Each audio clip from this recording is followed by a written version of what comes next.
What's up, everyone, and welcome to another episode of Talking Sports and Teams with Reams, brought to you by Full Sail Live. And coming up on today's show, we'll discuss All-Star guard Damian Lillard trade request and his future with the Portland Trail Blazers. Plus, are the New York Football Giants and Saquon Barkley finally near a long-term deal? And later, after recent suspensions in the NFL for gambling, how bad is the gambling problem amongst the NFL? All this and more coming up later on Talking Sports and Teams with Reams. Yeah. All-star point guard Damian Lillard of the Portland Trail Blazers informed the team over this past weekend that he would like to be traded. Trailblazers general manager Joe Cronin said the team has been clear on wanting to keep Dame, but nevertheless, Dame Dollar has in fact asked the team to trade him. Guess the only question now is, who will land a superstar point guard? Miami is the obvious one, and Bam is my dog. Bam is my dog for real. But I mean, I think Miami the obvious one. Brooklyn is obvious one. Is another obvious one because Mikal Bridges is my dog too. So I mean, and both are capable. If and when Dame Dollar leaves Portland, he will be doing so as the franchise all-time regular scoring leader. Damian Lillard has scored over 19,000 points in his career. Followed behind him is all-time legend Clyde the Glide Drexler at 18,000 and LaMarcus Aldridge with 12,562 regular season points. Superstar running back Saquon Barkley of the New York Giants still is without a long-term deal.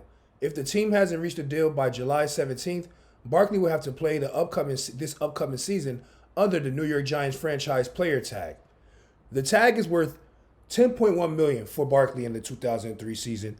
However, ESPN's insider Jeremy Fowler reported there is optimism within the Giants locker room. A contract could be reached between the two before the deadline.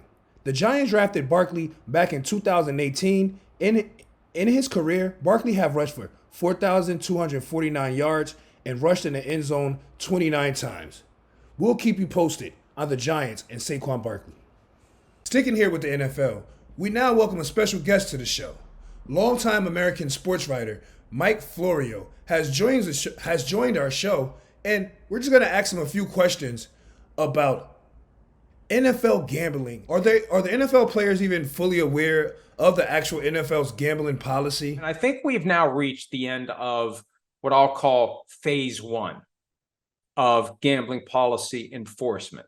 Because now that we've had 10 total players who have been suspended for violating the gambling policy, at this point, no player in the NFL can say, I don't know and didn't know there's a rule regarding gambling. What about the people who say the NFL and its partnerships with known gambling companies are basically hypocrites? And I still would submit that the best outcome for the NFL would be to have an epiphany here, that we don't need the gambling money. Things are fine because it's going to make it easier for us to have the moral authority to go to the players and say, you can't bet on anything without issues of hypocrisy. How could the NFL stop players from having other people place bets for them? I would suspect that's already happening.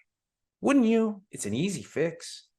If you're smart, if you're discreet, if you use a burner phone, how are they ever going to prove it? I mean, it's one thing to have FanDuel, DraftKings, BetMGM, et cetera, just hand you the information of the guys who have violated the policy. It's another thing to track down people's phones, digital footprints, and who they know and who they're talking to. Do you think the NFL will ever do away with gambling? This all becomes cleaner and clearer and easier for everyone if the league would just say, we're out of the gambling business altogether. The problem is the league is trying to have it both ways. Mike Florio, ladies and gentlemen, American sports writer. Don't go anywhere just yet, guys.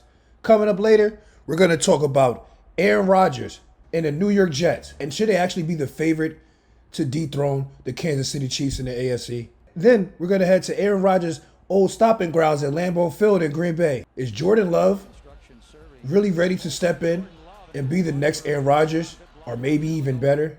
And later, we're going to talk some professional boxing as Errol Spence Jr. get ready to take on Terrence Crawford Saturday, July 29th.